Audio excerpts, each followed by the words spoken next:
There is a particular kind of suffocating agony in a man's sudden silence, isn't there? One moment you are building what feels like a genuine connection, and the next you are left staring at a blank screen, entirely abandoned in the void of his unexplained withdrawal. You are likely sitting there right now, tearing your own mind apart, dissecting your every word and wondering exactly what you did to push him away. But what if I told you that his sudden disappearance has absolutely nothing to do with your flaws and everything to do with his sheer, unadulterated panic? Welcome to the fragile ego versus the sovereign woman. Today, I'm going to hand you the exact psychological cure for this emotional abandonment. You are about to discover a deeply counterintuitive truth that will rewire the way you handle men forever. Sometimes, completely ignoring him is the only way to truly be heard. By the end of this session, you will possess the precise formula to instantly switch off your anxiety, reclaim your absolute power, and make your cold absence the most intimidating, deafening sound his fragile ego has ever experienced. Let us decode the silence, shall we? Let us address the deafening silence currently occupying your phone, shall we? You set a standard, you drew a line in the sand, and suddenly he vanished into thin air like a poorly executed magic trick. The immediate sting of that absence is entirely valid, but the narrative you are attaching to it is fundamentally flawed. Society has spent decades conditioning you to believe that a man's sudden withdrawal is a direct indictment of your worth. You are told that if he goes quiet, it is simply because you failed to hold his interest, or worse, that you somehow pushed him away by having the audacity to possess a backbone.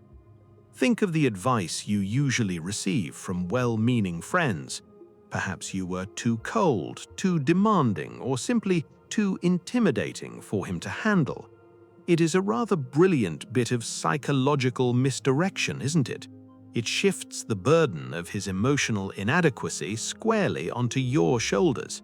Instead of going about your day, you are left dissecting your own perfectly reasonable behavior, wondering if asking for basic consistency was a fatal error. But when he doesn't message you on a Saturday evening, instead of staring blankly at your screen waiting for a digital breadcrumb, you ought to be pouring a glass of Rioja and enjoying a brilliant book, fully aware of the absurdity of his behavior. The counterintuitive truth of the matter is that his silence is not a rejection of your value, rather it is an undeniable, glaring confession of his own incompetence. When a man suddenly retreats in the face of a sovereign woman, it is never born of disinterest. It is the real-time collapse of an infantile ego that has suddenly realized it is entirely out of its depth. He has not walked away because you are lacking. He has fled because you possess a standard he lacks the emotional currency to afford. We are looking at a creature who is accustomed to playing on the nursery slopes of romance, suddenly finding himself halfway up an alpine peak without a harness. The sheer altitude of your expectations terrifies him. He expects a woman to scramble for his attention, to lower her boundaries the moment he feigns a bit of distance. When you refuse to play that rather pathetic game, his internal circuitry simply fries. His silence is essentially the blue screen of death of a man who has run out of manipulative tactics. To truly comprehend the depth of this panic, you must stop looking at his actions as a critique of your worth and start seeing them as his frantic attempt to escape what you represent. You are not just a woman to him in that moment, you have become something entirely more dangerous. And what exactly happens when a man heavily reliant on cheap masks and superficial games is suddenly forced to stare into the unforgiving mirror of your dark feminine energy? Most men navigating the modern dating landscape are not arriving as their authentic selves. They are arriving as their avatars. They wear a carefully constructed mask, a rather fragile ego built upon superficial games of seduction and predictable power dynamics. This facade works brilliantly with women who are willing to play the anxious pursuer, allowing him to feel entirely in control without ever having to offer genuine substance.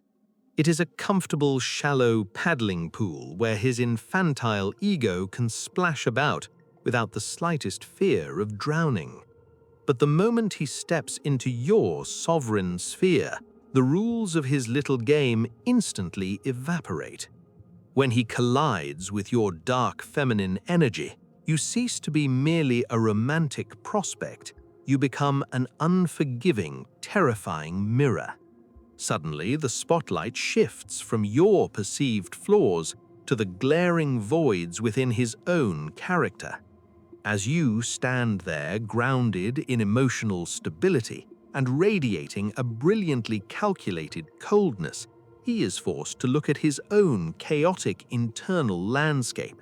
He sees his lack of profound purpose, his emotional immaturity, and his glaring absence of the ancient wisdom that you naturally embody. Instead of texting him manic paragraphs of distress when he pulls away, you leave him entirely on red whilst you attend a Pilates class or focus on your portfolio. And that, my dear, utterly paralyzes him. To actually stand beside a high-value woman, he would have to do something remarkably painful. He would have to execute his own infantile ego. True psychological growth is rarely a gentle process. It requires the ruthless death of who we were to make room for who we are required to become.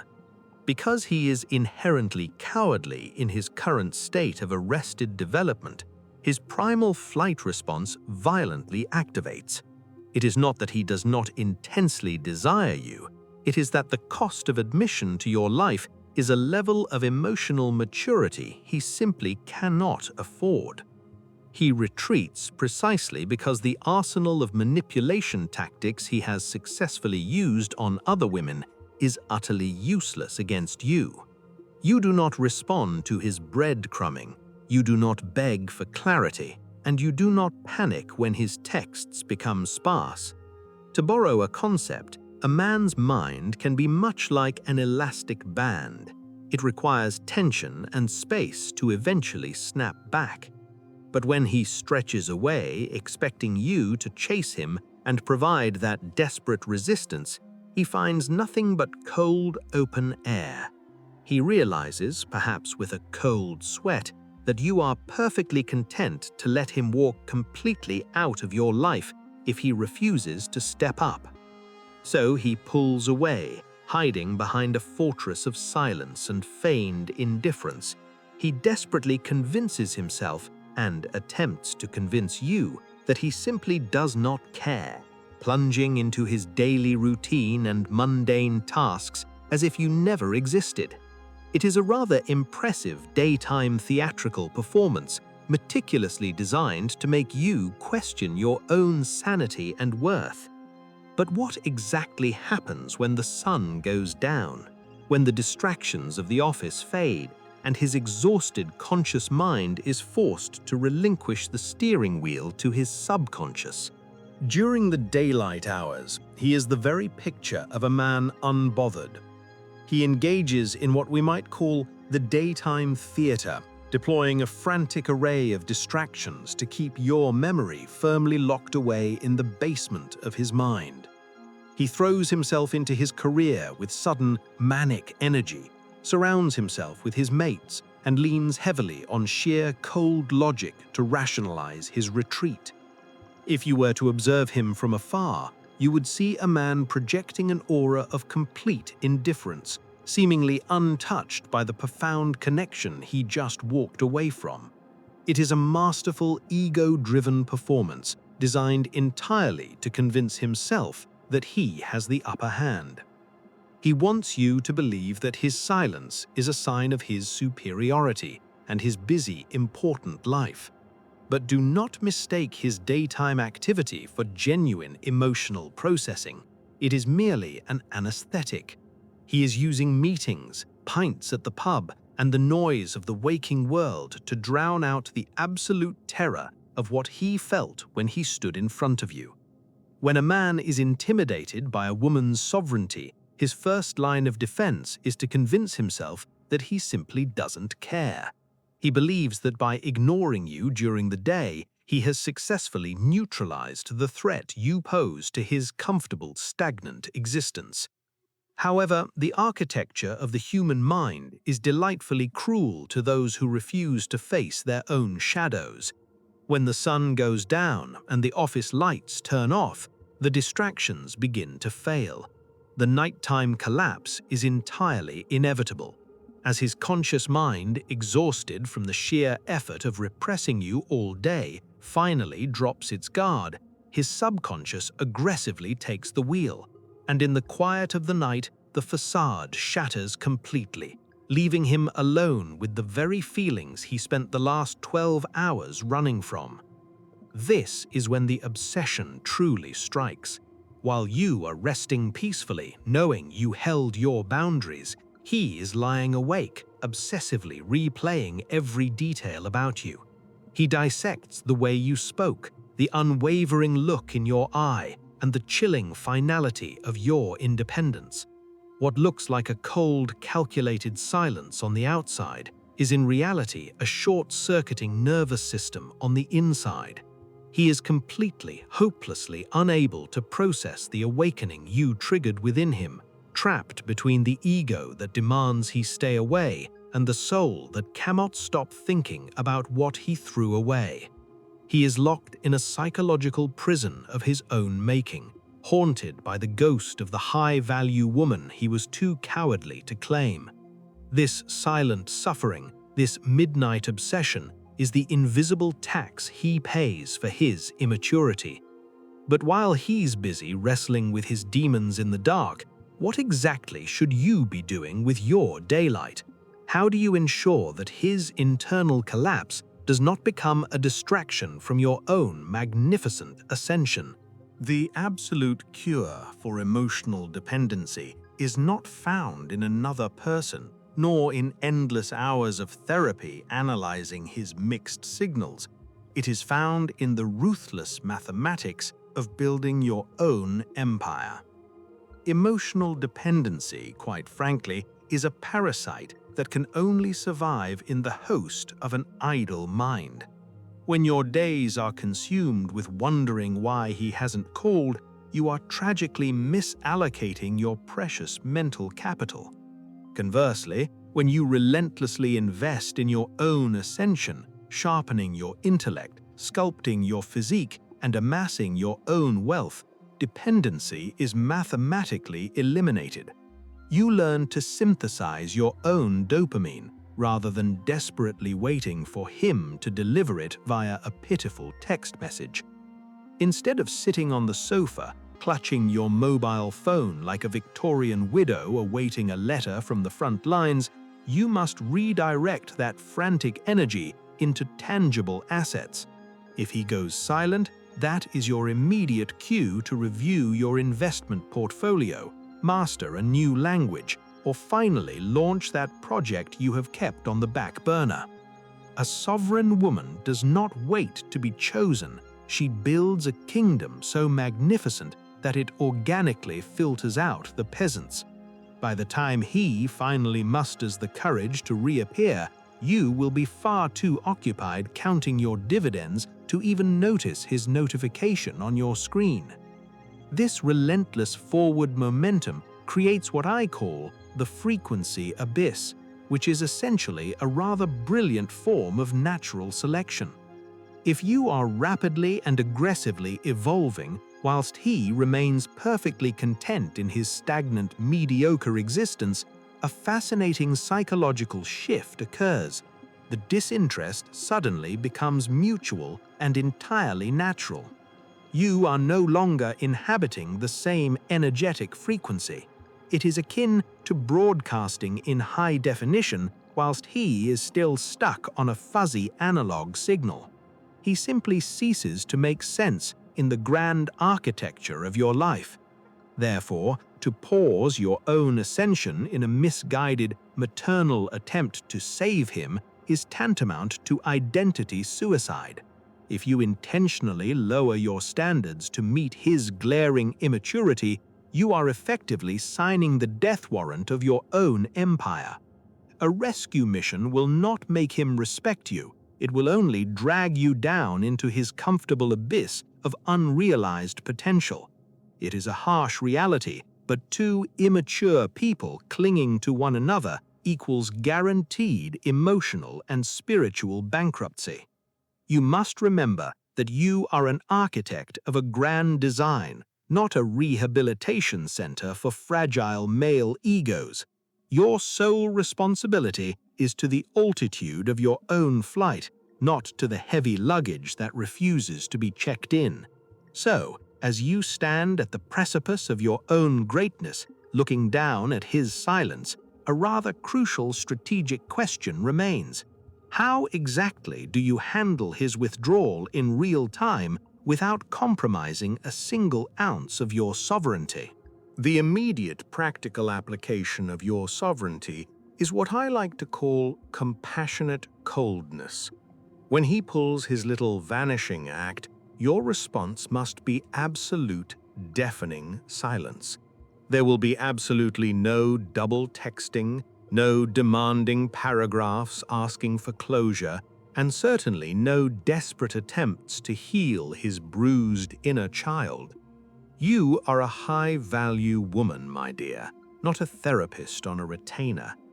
If he cannot naturally step into his masculine frame without you holding his hand and drawing him a color-coded map, he is fundamentally unqualified for the role he is trying to play in your life. Instead of emotionally spiraling, I want you to adopt the clinical detachment of a scientist observing a rather predictable subject in a maze. This is the lab rat dynamic. Watch his panic and his sudden disappearance from the VIP box of your life with objective curiosity rather than heartbreak. When he inevitably goes dark on a Friday night, do not send a passive-aggressive meme.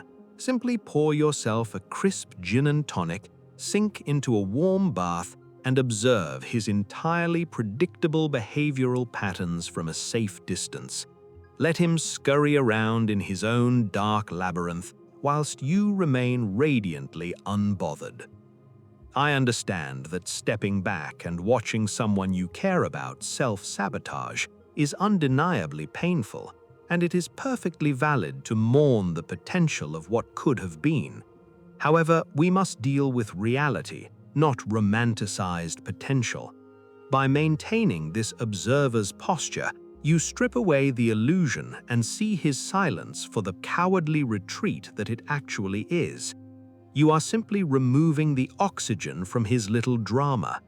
Without your frantic reactions to fuel his ego, his withdrawal loses all its leverage over your emotional state, leaving him profoundly isolated with his own inadequacy. This period of cold observation leads us directly to the ultimate verdict. If he uses this sheer panic as a catalyst to evolve, mature, and finally step up to your standard, that is an excellent outcome.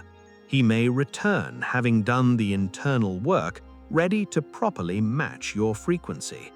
But if he remains marooned in his cowardly silence, terrified of the growth you require, he is organically and permanently discarded.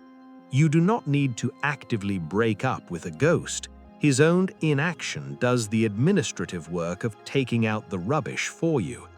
Let his rejection of growth become your greatest trophy, a brilliant testament to the fact that your boundaries are functioning exactly as designed. You have successfully filtered out a boy who was merely masquerading as a man. But now that you have cleared the stage of these fragile egos and embraced the elegant art of radical detachment, a final definitive action is required. How exactly do you channel this newfound clarity to permanently seal your emotional invincibility and silence the noise for good. It is time to permanently close your emotional charity for men who refuse to grow up. Stop exhausting your brilliance in a futile attempt to resurrect fragile egos that shatter at the first sign of a genuine boundary. I want you to brutally redirect every single ounce of that wasted energy toward reaching the absolute peak of your own magnificent mountain. Let them watch from the bottom if they must, but you have an empire to build.